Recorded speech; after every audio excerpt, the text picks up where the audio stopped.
Honorable Chief of Justice and trustees and Asian heroes and all of you, thank you so much.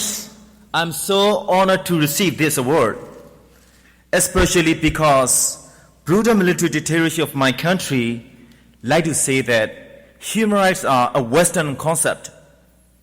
The human rights are not part of Asian culture.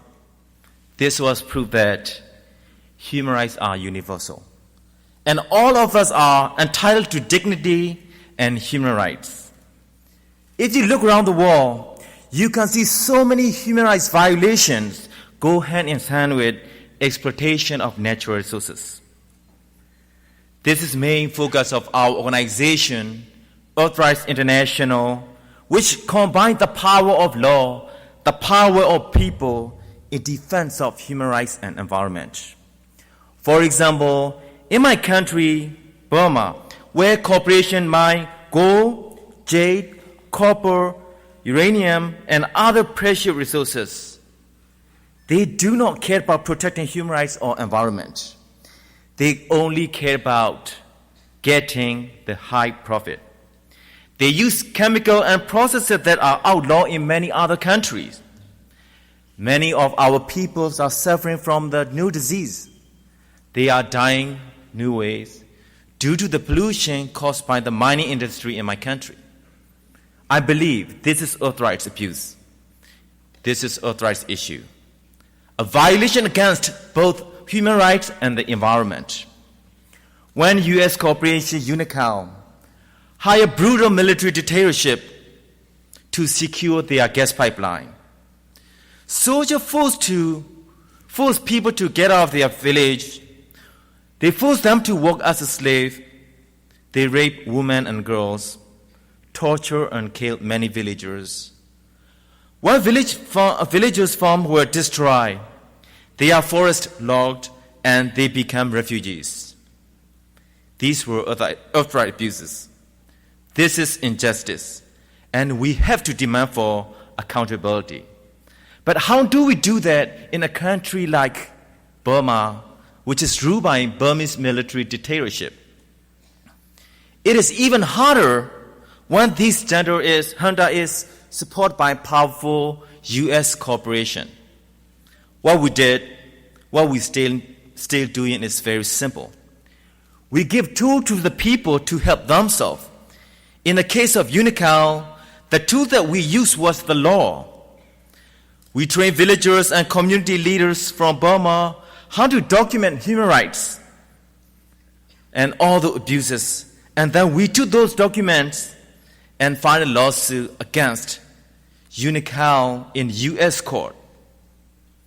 Using international human rights law, we demand justice for the rape, torture, killing, forced labor, and other abuses that Unocal committed while they were building the gas pipeline. The world thought we were crazy. People laughed at us. How could the world's poorest, most oppressed people like people of Burma take on a powerful junta and powerful corporation? With the law as our weapon and hope up our strength and determination, 10 years later, we beat giant oil U.S. corporation. Little villagers from Burma got justice against U.S. corporation.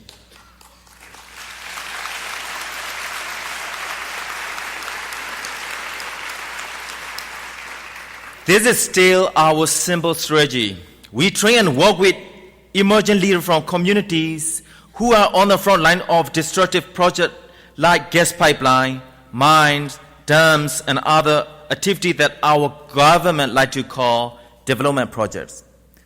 We have 2 earth rights schools that train people like me, people from countries like Burma, China, Laos, Cambodia, Vietnam, and Thailand, who want to stand up to injustice and make a difference to and for their community.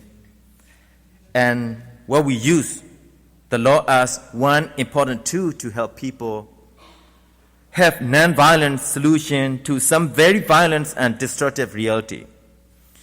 We and our future need healthy environment to live. And people need human rights like freedom of speech and association to protect their community. You cannot separate human rights from the environment. You cannot separate corporate abuse from government abuse. We cannot be divided or separate from each other. All of us have to be together to protect human rights environment. Of course, Burmese military dictatorship and their partner have so much many guns, power, and influence, but they do not have what we have. We have the truth. We have justice. We have courage. Most importantly, we have each other.